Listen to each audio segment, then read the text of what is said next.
على النبي يا أيها الذين آمنوا صلوا عليه وسلموا تسليما اللهم صل على محمد وعلى آل محمد كما صليت على إبراهيم وعلى آل إبراهيم إنك حميد مجيد اللهم بارك على محمد وعلى آل محمد كما باركت على إبراهيم وعلى آل إبراهيم إنك حميد مجيد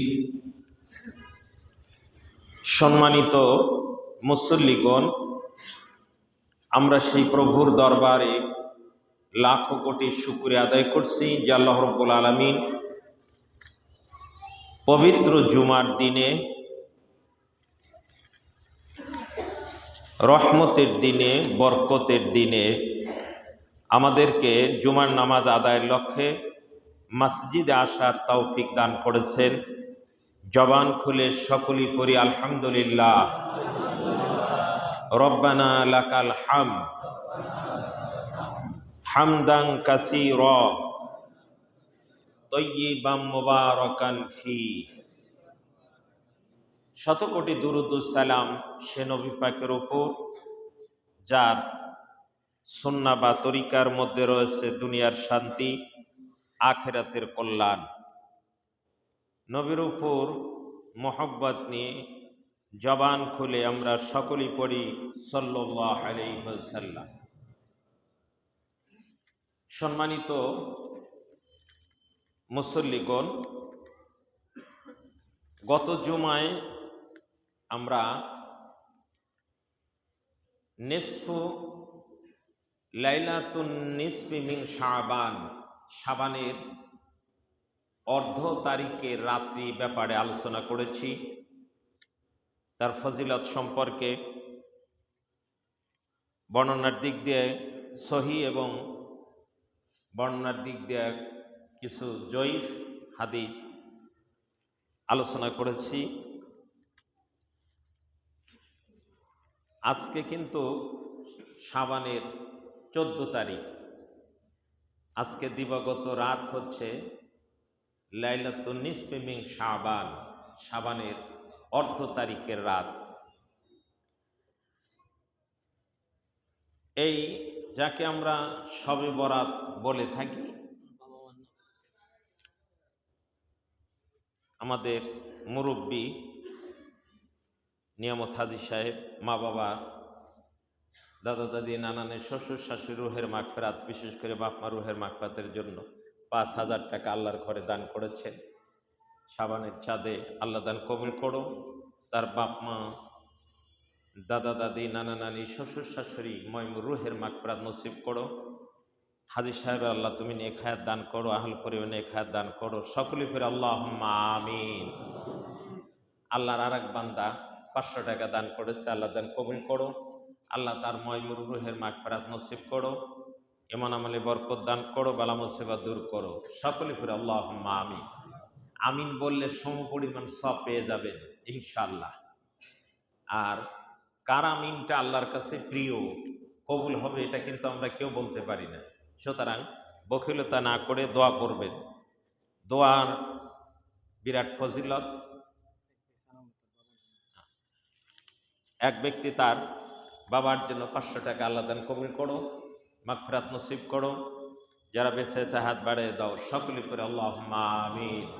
জিকির করি সুবহানাল্লাহ ওয়ালহামদুলিল্লাহ লা ইলাহা ইল্লাল্লাহ সুবহানাল্লাহ ওয়ালহামদুলিল্লাহ লা ইলাহা ইল্লা عن عائشة رضي الله تعالى عنها عن النبي صلى الله عليه وسلم قال هل تدرين ما هذه الليلة يعني ليلة النصف من شعبان قالت ما فيها يا رسول الله فقال فيها يكتب كل مولد من بني آدم في هذه السنة وفيها أن يكتب كل هالك من بني آدم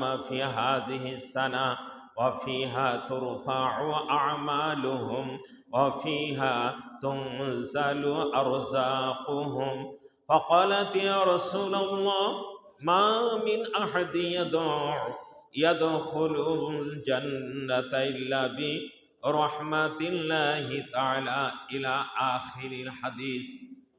আম্মা আয়েশা সিদ্দিকা রাদিয়াল্লাহু তাআলা আনহা থেকে হাদিস বর্ণিত, এই লাইলাতুন নিসফি মিন শাবান, শাবানের অর্ধ তারিখের রাত্রি সম্পর্কে হাদিস। যদি সনদের দিক দিয়ে একটু দুর্বল, কিন্তু আমলযোগ্য কোন মুহাদ্দিসিনে কেরাম বলেছেন। তো আম্মা আয়েশা সিদ্দিকা বলেন, এক রাত্রিতে আল্লাহ রাসূল আমাকে প্রশ্ন করলেন, হাল তাদরিনা মা হাযিহিল লাইলা, আয়েশা তুমি কি জানো আজকের এই রাতটা কোন রাত?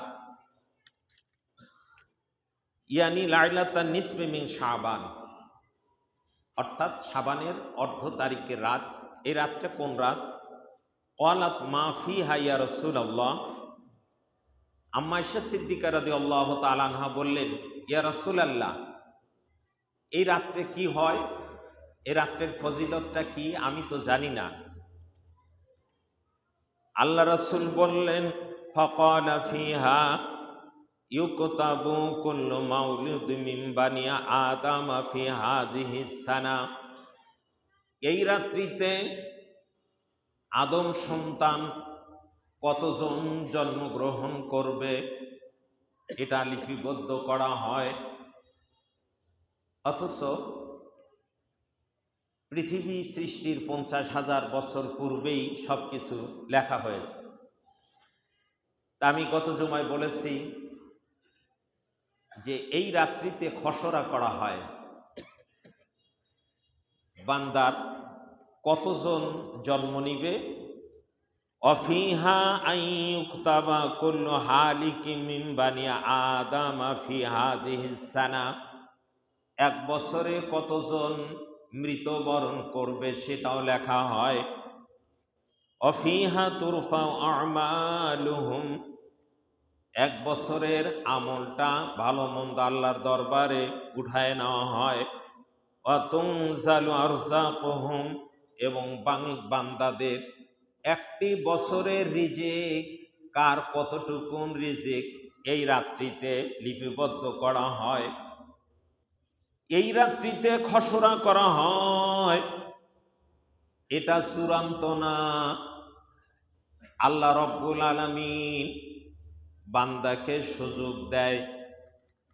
বান্দা যাদের ভাগ্যে ভালোটা লেখা হয় তাদের যাতে করে আরো ভালো হয়, আর যাদের ভাগ্যে খারাপ লেখা হয় বান্দাকে সবে লাইলাতুল কদর পর্যন্ত আল্লাহ তাআলা বান্দাকে সুযোগ দেন। এর মধ্যে বান্দা আমল করেন শাবান মাসে এবং রমজানের শুরু থেকে বান্দা আমল করতে করতে আল্লাহর কাছে মাপ চাইতে চাইতে বান্দার গুণগুলো মাফ হয়ে যায়। বান্দা যারা ভালো করে তাদের আরো ভালো হয়ে যায়। আল্লাহ রব্বুল আলামিন লাইলাতুল কদরে এই বান্দাদের কতজন জন্ম মৃত, বান্দার ভাগ্যে কি আছে, বান্দার রিজিক কত আছে, কোন জায়গা বিপদ আপদ, এই একটা মাস এবং শাবান মাস আমলের মাধ্যমে আল্লাহ পরিবর্তন ঘটায় দেন। নেক আমলে তাকদীরের পরিবর্তন ঘটে দোয়ার মাধ্যমে। আর তাকদীরু লা ইয়ারুদ্দু ইল্লা বিদুআ। রাসূল বলেছেন যে ভাগ্যের কোনো পরিবর্তন নাই, কিন্তু দোয়ার দ্বারা হয়। তাকদীর দুই রকম, একটা চূড়ান্ত আর একটা ঝুলন্ত। এই ভাগ্যটা নেক আমল দ্বারা বান্দার বিরাট একটা ক্ষতি হবে সামনে, কিন্তু বান্দা নেক আমল করেছে, খারাপ কিছু হয়তো অন্যায়ের কারণে, কি বলেন, খারাপ কিছু হয় অন্যায়ের কারণে, খারাপ হবে, এর মধ্যে বান্দা আল্লাহর কাছে তওবা করে আমল করে আল্লাহকে খুশি করার পরে আল্লাহ কয় না, ওই খারাপটা আর আমল নামায় লিখিস না, ও ফেরেশতারা ভালোটা লিখে দে। সুবহানাল্লাহ বলবেন না? এই যে শাবান মাসের আমল, তারপরে রমজানের শুরু থেকে আমল, কদরের রাত পর্যন্ত, শেষের দশকের বেজর রাত্রিতে একটা রাত, হয় 21, না হয় 23, না হয় 25, না হয় 27, না হয় 29। আল্লাহ রাসূল বলছেন এই 5 রাতের এক রাত কদর হবেই। 27 তারিখে কদর হওয়াটার সম্ভাবনাই বেশি থাকে। যা হোক, সেটা পরে আলোচনা হবে। এই যে সুযোগটা দেয় আল্লাহ রাসূল, তো এর প্রথম জুমায় বলেছি যে শাবান মাসে আল্লাহ রাসূল বেশি বেশি রোজা, নফল রোজা রাখতেন। আম্মা আয়েশা সিদ্দিকা বলেন কোন কোন বছর অর্ধেক শাবান রোজাই রাখতেন, কোন কোন বছর দেখা যেত শেষের 2-1টা বাদ দিয়ে, 2-3টা বাদ দিয়ে আল্লাহ রাসূল প্রায় মাস রোজা রাখতেন। রাসূল বলতেন যেহেতু এই মাসে বান্দার আমল নামা উঠায় নেওয়া হয়, তো আমি আমার আমল নামাটা আল্লাহর দরবারে চলে যাবে এই অবস্থায় যে আমি রোজাদার। সুবহানাল্লাহ বলবেন না? রোজার আমল, রোজাটা এমন একটি আমল যেই আমলটাকে মানুষকে দেখানো যায় না। কে বলেন? নামাজ পড়া যায় মানুষ দেখানো, দান করা যায় মানুষ দেখানো, পরোপকার করা যায় মানুষ দেখানো, কিন্তু রোজা এমন একটা আমল যা কাউকে দেখানো। এজন্য আল্লাহর রাসূল বলেন, হাদিসে কুদসি আল্লাহ বলেছেন, আস-সাওমু লি ওয়া আনা আজজি আও উজজিবি। রোজা একমাত্র আমার জন্যই রাখা হয়, কারণ এখানে লৌকিকতা চলে না, লোক দেখানো চলে না। আল্লাহ বলেছেন যে রোজার প্রতিদান আমি আল্লাহ নিজে হাতে দিব, নিজের হাত দিয়ে আল্লাহ পুরস্কার, সেটা পরে আলোচনা হবে। যা হোক, এই শাবানের আম্মা আয়েশা সিদ্দিকাকে আল্লাহর নবী এই কথাগুলো বললেন। 1 বছর কত আদম সন্তান জন্ম নিবে, 1 বছরে কত মারা যাবে, 1 বছরের আমল নামা উঠায় নেওয়া হবে, 1 বছর বান্দার ভাগ্যে যে রেজেক রুজি এইগুলো এই রাত্রিতে লিপিবদ্ধ করা হয়, এই রাত্রিতে লেখা হয়। আর কদরের রাত্রিতে সেইটা চূড়ান্ত করে দায়িত্বশীল ফেরেশতা আছে। সুবহানাল্লাহ বলবেন না? রেজেকের দায়িত্বশীল ফেরেশতা আছে। আপনার হায়াত মওতের ফেরেশতা, আমার নিঃশ্বাস আনা নেওয়ার ফেরেশতা আছে। প্রত্যেক বিভাগে, সেক্টরে ফেরেশতা বান্দার জন্য আল্লাহ নিযুক্ত করে রেখে দিয়েছেন। কদরের রাত্রিতে এই খসড়া যেটা করা হয়েছে, ওইটা কদরের রাত্রিতে একবারে সিল মেরে আল্লাহ চূড়ান্ত করে দায়িত্বশীল ফেরেশতাদের হাতে দিয়ে দেন। সুবহানাল্লাহ।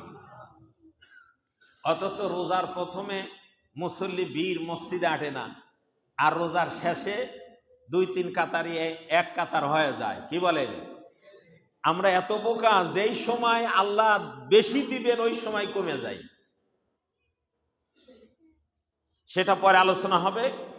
এরপরে আল্লাহর নবী কথাগুলো বলার পরে আম্মা আয়েশা সিদ্দিকা রাদিয়াল্লাহু তাআলা আনহা বললেন, ফাকালাত ইয়া রাসূলুল্লাহ মা মিন আহাদি ইয়াদখুলুল জান্নাতা ইল্লা বিরহমাতিল্লাহি তাআলা। ইয়া রাসূলুল্লাহ, ইয়া হাবিবাল্লাহ, আপনি বলেছেন আমি শুনেছি আল্লাহ রহমত ছাড়া কেউ জান্নাতে যাবে না। আমলের বাহাদুরি করে জান্নাতে যাওয়া যাবে না। আমল এই জন্য করতে হবে আল্লাহর হুকুম আর নবীর তরিকা মোতাবেক করতে হবে। কি বলেন? দেওয়া না দেওয়া কার ইচ্ছা? আল্লাহ। হুকুম ওইটা আমাকে বাধ্য, আমাকে পালন করতেই হবে। এরপরে বললেন, আম্মা বললেন আল্লাহ রহমত ছাড়া কেউ জান্নাতে যাবে না, কথাটা কি সত্য? আল্লাহ ফাকালা মা মিন আহাদি ইয়াদখুলুল জান্নাতা ইল্লা বিরহমাতিল্লাহি তাআলা সালাসা।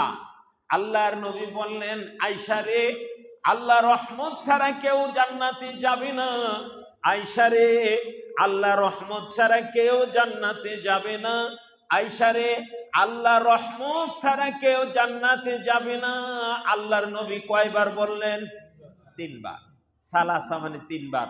যেই কথাটার গুরুত্ব বেশি আল্লাহর নবী ওই কথাটা 3 বার বলতেন। যেই কথাটার গুরুত্ব বেশি ওই কথাটা আল্লাহ রাসূল কয়বার বলতেন? 3 বার বলতেন। এই জন্য গুরুত্বপূর্ণ কথা 3 বার বলা সুন্নাত। এরপরে আম্মা জান বললেন, আম্মা আয়েশা বলেন, কুনতুম ওয়ালা আনতাম ইয়া রাসূলুল্লাহ। আম্মা আয়েশা বলেছেন আমি বললাম, ইয়া রাসূলুল্লাহ, তাহলে কি আপনিও আল্লাহ রহমত ছাড়া জান্নাতে যাবেন না? আল্লাহর নবী ফাওয়াদা ইয়াদাহু আলা হামাতিহি, আল্লাহর নবী মাথায় হাত দিলেন। কোন একটা কঠিন বা চিন্তার কাজে মানুষ মাথায় হাত দেয় না? আল্লাহর নবী মাথায় হাত দিলেন। হাত দিয়ে ফাকালা, আল্লাহর নবী বললেন, আয়েশা রে, ওয়ালা আনা, আমিও আল্লাহ রহমত ছাড়া আল্লাহর জান্নাতে যেতে পারবো না। আয়েশা, আল্লাহর জান্নাতে যেতে আমি নবীর আল্লাহ রহমতের দরকার। ইল্লা আইয়াতা ওয়ামাদানিল্লাহু বিরহমাতিহি ইয়াকুলুহা সালাসা মাররাতিন। আল্লাহর নবী বললেন, আয়েশা 3 বার বললেন, আয়েশা রে, আমি আল্লাহ রহমত ছাড়া জান্নাতে যেতে পারবো না। আমি আল্লাহ রহমত ছাড়া জান্নাতে যেতে পারবো না। আমি আল্লাহ রহমত ছাড়া জান্নাতে যেতে পারবো না। কিন্তু আয়েশা জেনে নাও, আল্লাহ আগেই জানিয়ে দিয়েছেন আল্লাহ রহমত দ্বারা আল্লাহ আমাকে বেষ্টিত করে রেখেছেন। আল্লাহু আকবার। আল্লাহ রহমত দ্বারা আল্লাহ আগেই আমাকে বেষ্টিত করে রেখেছে। সুবহানাল্লাহ। তাহলে এই হাদিস দ্বারা এই রাতের হযরত বাইহাকি এবং মিশকাতুল মাসাবি 1305 নম্বর হাদিস। এরপরে আরেকটা হাদিস আম্মা আয়েশা থেকে, আন আয়েশা রাদিয়াল্লাহু তাআলা আনহা قالت دخل علي رسول الله صلى الله عليه وسلم فوضع عنه ثوبين। আল্লাহর আম্মা আয়েশা সিদ্দিকা বলেন, আল্লাহর নবী এক রাত্রিতে আমার ঘরে প্রবেশ করলেন। আল্লাহর নবীর 11 জন বিবি, এক এক বিবির ঘরে এক এক রাত থাকতেন। আবার যেই বিবিরা বয়স্কা মহিলা ছিলেন, যেই বিবিগণ বয়স্কা ছিলেন, তাদের কোন রাতের পালা আম্মা আয়েশাকে দিয়ে দিতেন। আল্লাহু আকবার। সতীনের প্রতি তাদের কি একটা দরদ ছিল। বলতেন, ইয়া রাসূলুল্লাহ, আমার এই রাতটা আমি আয়েশাকে দিয়ে দিলাম। ছোট মানুষ, কি তাদের মধ্যে মহব্বত ছিল। আল্লাহর নবীর বিবি আম্মা আয়েশা সিদ্দিকা বলেন, ওই রাত্রিটা আমার ঘরে থাকার পালা ছিল। নবী আমার ঘরে প্রবেশ করলেন। দাখালা আলাইয়া রাসূলুল্লাহ সাল্লাল্লাহু আলাইহি ওয়াসাল্লাম ফাওয়াদা আনহু সাওবাইন, তার কাপড় খুললেন, কাপড় দুটা, সাওবাইনে দুটি কাপড়, তো তার যে কাপড় চোপড়গুলো ছিল কাপড় গায়ের পোশাক খুললেন। খোলার মানে ঘুমানোর আগে যে কাপড় খুলতে হয় কাপড়গুলো খুললেন। খোলার পরে আল্লাহর নবী বিছানায় গেলেন না, আল্লাহর নবী শুইলেন না, বসলেন না। সুম্মা লাম ইয়াস্তানিম আন আকামা ফালাবিসাহুমা, আল্লাহর নবী লাম ইয়াস্তানিম কখনোই ঘুমাইলেন না, তাকিদ দিয়ে নফি জিহাদ বা লাম জোর দিয়ে বলা হয়। কখনো আল্লাহর নবী ওই রাত্রিতে আমার কাছে আর ঘুমালেন না। তারপরে আল্লাহর নবী দাঁড়ায় গেলেন, ফালাবিসাহুমা, যেই পোশাক দুটি খুলেছিলেন আবার পোশাক পরলেন। পোশাক পরার পরে আল্লাহর নবী বের হয়ে গেলেন। ফাখাযাতনি গায়রাতুন শাদীদা, এরপরে আল্লাহর নবীর বের হয়ে যাওয়াটা আমাকে খুব চিন্তার মধ্যে ফেলে দিল, আমার আত্মমর্যাদায় আঘাত করল। আজকে রাত্রে আমার কাছে থাকবেন। নবী ঘরে প্রবেশ করলেন, নবী কাপড়ও খুললেন, কিন্তু ঘুমালেন না, আবার দাঁড়ায় গেলেন। হয়তো বসেছিলেন, দাঁড়িয়ে পোশাক পরলেন। আমাকে কিছু না বলে আল্লাহর নবী বের হয়ে গেলেন। জানান্তু আন্নাহু ইয়াতি বাদা সাওয়াহিবাতি, আমার ধারণা হলো আল্লাহর নবী হয়তো আজকে আমার ঘর থেকে আমার কোনো সতীনের ঘরে যাবেন। তার মনে চেয়েছে, কিন্তু পালাতো হলো আমার। আজকের হকটা, এই রাত্রের হকদার আমি। আল্লাহর নবী কিছু না বলে বের হয়ে চলে গেলেন। আম্মা আয়েশা সিদ্দিকা বলেন, ফা খরাজতু ইত্তাবাতুহু, আমি বের হলাম ঘর থেকে, আস্তে আস্তে নবীর পিছন নিলাম, পিছনে পিছনে আমি চলে গেলাম। গিয়ে ফা আদরাকতুহু বিল বাকিল গরকদ, জান্নাতুল বাকি, মদিনার কবরস্থানের নাম কি? জান্নাতুল বাকিতে গিয়ে আমি বের হয়ে গেলাম। আমি দিয়ে দেখি আল্লাহর নবী অন্য কোনো বিবির ঘরে যান নাই। নবীতে পেলাম আমি তাকে জান্নাতুল বাকিতে, কবরস্থানের পার্শ্বে। আল্লাহর নবীকে ওখানে পেয়ে আমি দেখলাম যে আল্লাহ রাসূল সাল্লাল্লাহু আলাইহি ওয়াসাল্লাম ইস্তাগফিরু লিল মুমিনিনা ওয়াল মুমিনাতি ওয়াশ শুহাদা, আল্লাহর নবী ওই কবরস্থানের পাশে গিয়ে দাঁড়িয়ে গেছেন।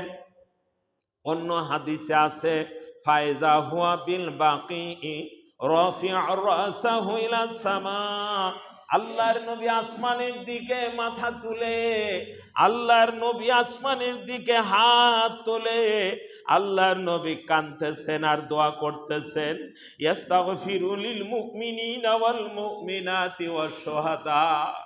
আল্লাহর নবী তামাম পৃথিবীর মুমিন মুমিনাতের জন্য এবং শহীদদের জন্য অঝরে নবী আসমানের দিকে মুখটা তুলে, মাথা তুলে, হাত তুলে আমার নবী কান্দেন আর দোয়া করেন। আম্মা আয়েশা সিদ্দিকা গিয়ে থমকে দাঁড়িয়ে গেলেন পাশে, কিছু না বলে। আল্লাহর নবী দোয়া করছেন, আম্মা আয়েশা সিদ্দিকাও পিছনে আমিন আমিন বলছে আস্তে মনে মনে। এরপরে নবীর দোয়া শেষ হয়ে যায়। আল্লাহর নবী বুঝতে পারলেন আয়েশা আমার পাশে দাঁড়িয়ে আছে। ফাকাল রাসূলুল্লাহ, আল্লাহর নবী ঘুরলেন, আল্লাহর নবী আয়েশাকে বললেন, ইয়া আয়েশা, তো হে আয়েশা, কুনতে তাখাফিনা আইয়াহিফাল্লাহু আলাইকি ওয়া রাসূলুহু, এ আয়েশা তুমি কি এটা ভেবেছো? এটা কি তুমি ভয় করেছো আল্লাহ এবং তার রাসূল তোমার উপর অবিচার করবে? আল্লাহু আকবার। তুমি কি এটা মনে করেছো আল্লাহ এবং তার রাসূল তোমার উপর অবিচার করবে, বেইনসাফ করবে? আজকের রাতটার হকদার হলো তুমি। তুমি হয়তো মনে করেছো আমি অন্য কোন বিবির ঘরে গিয়েছি।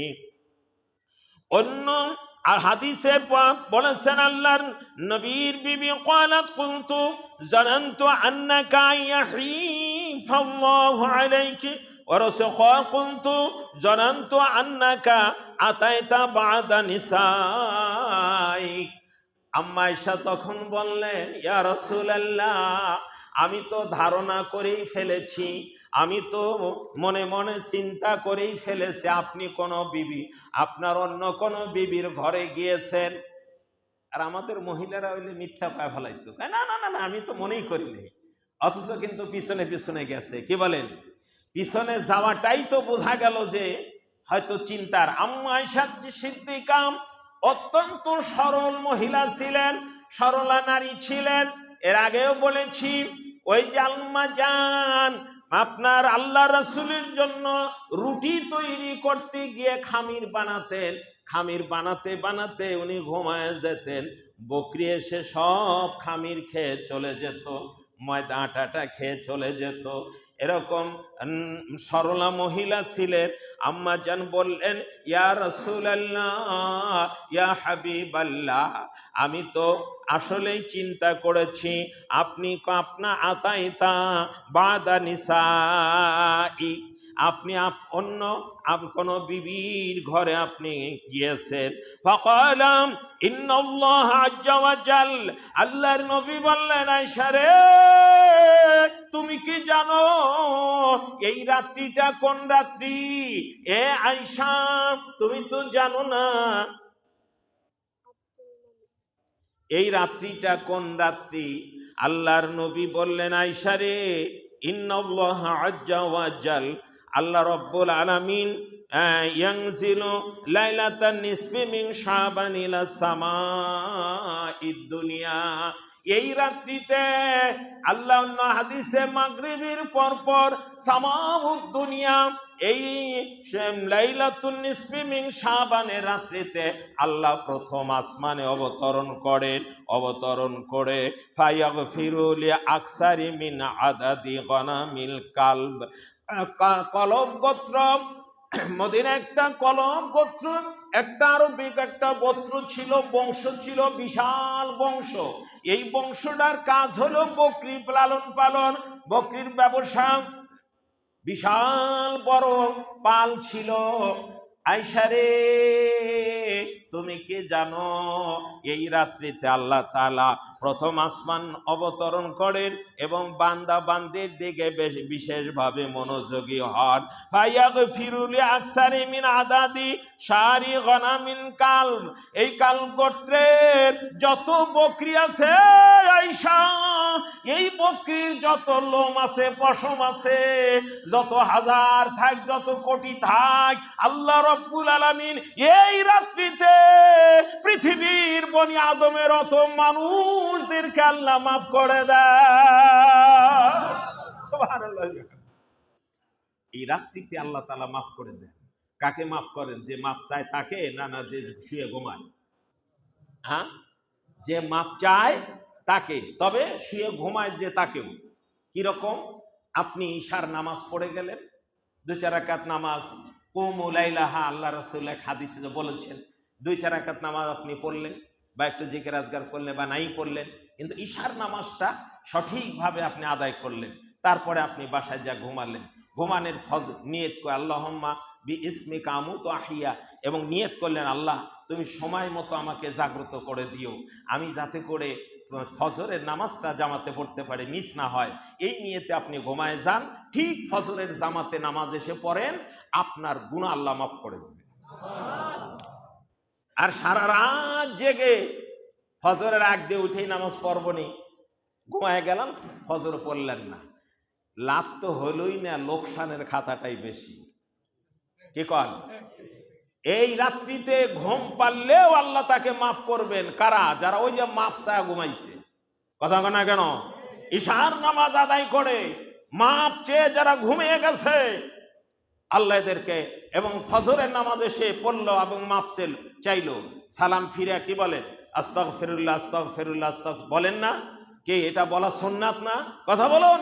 আল্লাহ নবী 3 বার বলতেন, আল্লাহু আকবার বলতেন, আল্লাহুম্মা আনতাস সালাম ওয়া মিনকাস সালাম। আল্লাহ রাসূল এই দোয়াগুলো করতেন, মাসনুন দোয়াগুলো আছে, আপনারা করবেন। শুধু হাত তুললে না, হাত তোলার কোনো দরকার হয় না, হাত তুলতেই হবে। এরকম যদি কেউ মনে করে তাহলে তার গুনাহ হবে। কে বলেন? আপনি ইচ্ছা হলে তোলেন, না হলে তবে একা একা আপনি হাত তুলবেন যত পারেন। হাত তুলে যত কান্না দরকার কাঁদেন। আল্লাহর নবী এই রাত্রিতে এই হাদিস অনুযায়ী কবরস্থানে গেলেন, জান্নাতুল বাকিতে গিয়ে তামাম মুসলিম নরনারীর জন্য এবং শহীদদের জন্য আল্লাহ রাসূল দোয়া করলেন। আসমানের দিকে মাথা তুলে হাত তুলে আল্লাহ নবী দোয়া করলেন এবং কেঁদে চোখের পানি দিয়ে বুক ভাসায় দিলেন, কাঁদলেন। আপনিও দোয়া করে কাঁদেন। আপনি কবরস্থানে যান, বাপমার কবরের পাশে গেলে অটোমেটিক কান্না এমনি আসে, কি বলেন? কিন্তু দল বেঁধে নাই, একা একা। মনে রাখবেন, দল বেঁধে ঢাক ঢোল পিটিয়ে। আমি ঢাকা ছিলাম, ওরে বাবা, প্রথম আমাদের ঢাকা ধনিয়া বড় মসজিদ, একে হাই স্কুল অ্যান্ড কলেজের সামনে ধনিয়া বড় যে মসজিদটা, ওই মসজিদে ছিলাম প্রায় 10 বছর, ওখানে ছিলাম। যা হোক, ও আমাকে প্রথম বছরে সবে বরাতে আমাকে নিয়ে গেল, কয় যেতে হবে। আমি কোয়ানে? কবরস্থানে। আচ্ছা, এখন নতুন চাকরি নিচ্ছি, বোঝেনি তো, প্রথমেই তো আর ব্রেক করা যায় না, তাহলে গাড়ি উল্টে যাওয়ার সম্ভাবনা থাকে। এরপরে হার্ট ব্রেক না করে আমি গেলাম, যা দেখি মাইক টাইক দিয়া লাইটিং করিয়া কবরস্থানে, ওরে বাবা এত লোকের ভিড়, ওই লোকটি মসজিদে আসে না, অথচ ওখানে গিয়ে ভিড়।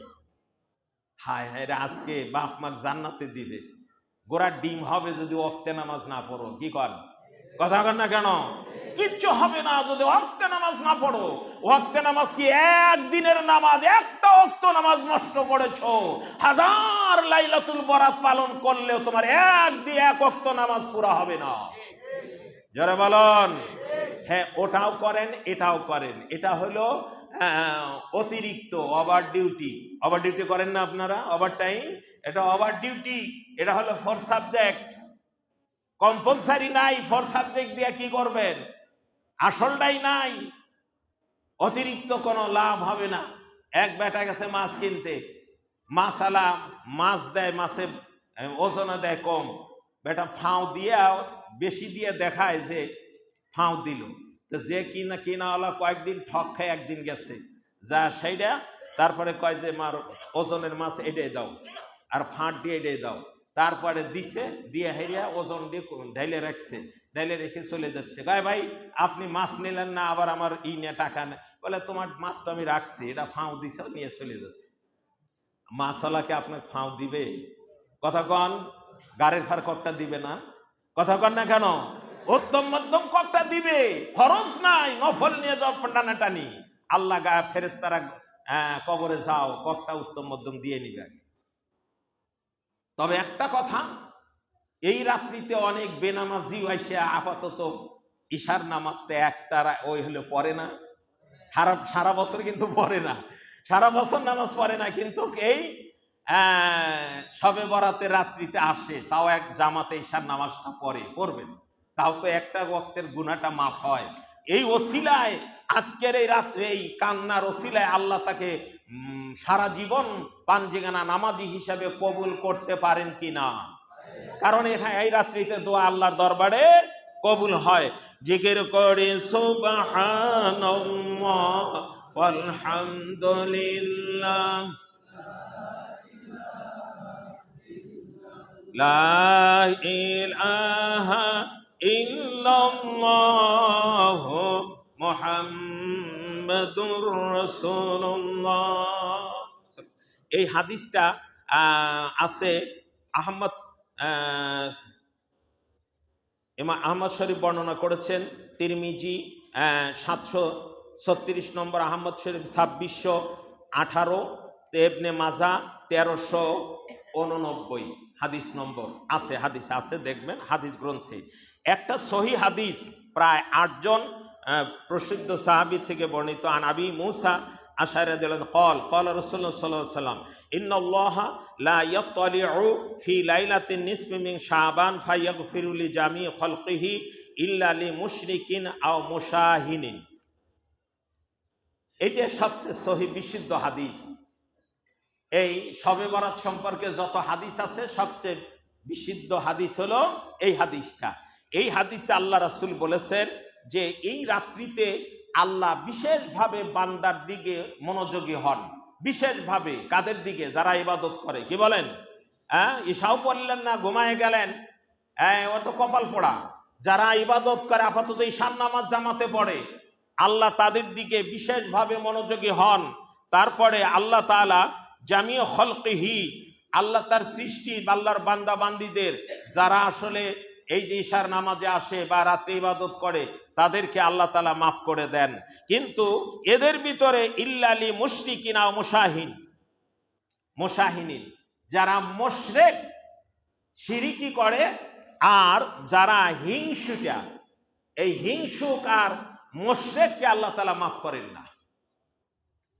হিংসুক আর মুশরিককে আল্লাহ তাআলা এই রাত্রিতে মাফ করেন না।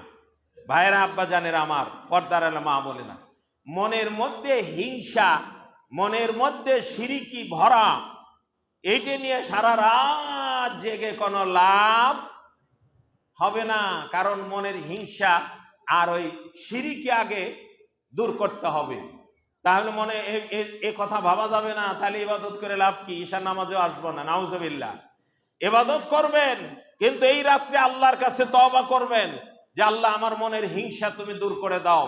কারোর সাথে হিংসা রাখবেন না। হিংসা করা যায় একটা ব্যাপারে, যেখানে ধর্মীয় কোনো ক্ষতি হয়, যেই লোকের সাথে মিশলে, যেই লোকের দ্বারা ধর্মীয় ক্ষতি হচ্ছে, ইসলামের ক্ষতি হয়। একমাত্র আপনার ঈমানকে ঠিক রাখার জন্য, আপনার দ্বীনকে, ধর্মকে ঠিক রাখার জন্য আপনি যদি হিংসা করে চলেন, গীবাত করে চলেন, তাহলে ইসলাম তার থেকে অনেকটা রক্ষা পাবে। এই কারণে একটা মাত্র কারণে করা যায়, অন্য কোনো কারণে তার কারোর সাথে হিংসা করা যায় না। অন্য হাদিসে আছে, দুই ভাইয়ের মধ্যে ঝগড়া, মাপ না চাওয়া পর্যন্ত, একে অপরের সাথে মিল না হওয়া পর্যন্ত আল্লাহ ওই দুইজনকে এই রাত্রেও মাফ করেন না। সুতরাং শিরকি আমরা তো বলেছি এরা আগে জুমায়, কথার কথায় শিরকি করি। শিরকি করি না? কয় ভাই এই চাকরিটা না থাকলে বাঁচতাম না। চাকরি বাঁচায় না, আল্লাহ বাঁচায়। কথা কন? কয় ছেলে দুইটা দিছি, 2 গার্মেন্টসে, একটা বড় অফিসার, ছেলে না থাকলে ভাই মরে যেতাম। আল্লাহ কয় তোর ঈমান তো সব দিয়ে দিলি, শেষ করে দিলি। চাকরি বাঁচায়, ছেলে বাঁচায় না আল্লাহ বাঁচায়? আরো জোরে বলুন। একমাত্র আল্লাহ বাঁচায়, তবে ওসিলা। হ্যাঁ, বলতে পারেন আল্লাহ ছেলেদের ওসিলায়, ভাই চাকরির ওসিলায়, জমির ওসিলায়, মিল কারখানার ওসিলায় আল্লাহ আমাকে হেফাজত করেছেন, বাঁচিয়েছেন। সুতরাং শিরকি থেকে মুক্ত থাকা দরকার। এই রাত্রিতে একটা ঘটনা, ওয়াকিয়া, এটা জীবনী থেকে বলছি। দান বাক্সগুলো চালু করে দিন। আজকের দিবাগত রাত, আজকের রাতই, সামনের রাতই কিন্তু এই লাইলাতুন নিসফি মিন শাবান, শবে বরাত যাকে বলি, মুক্তির রাত। সব মানে রাত, বারাত মানে মুক্তি, মুক্তির রাত। ইনশাল্লাহ আসবেন। আমাদের ঈশার জামাত হচ্ছে 8টায়। আমাদের এই তালতলি কেন্দ্রীয় জামে মসজিদে ঈশার জামাত হবে 8টায়। ইনশাল্লাহ আসবেন, ঈশার জামাত ধরবেন। ঈশা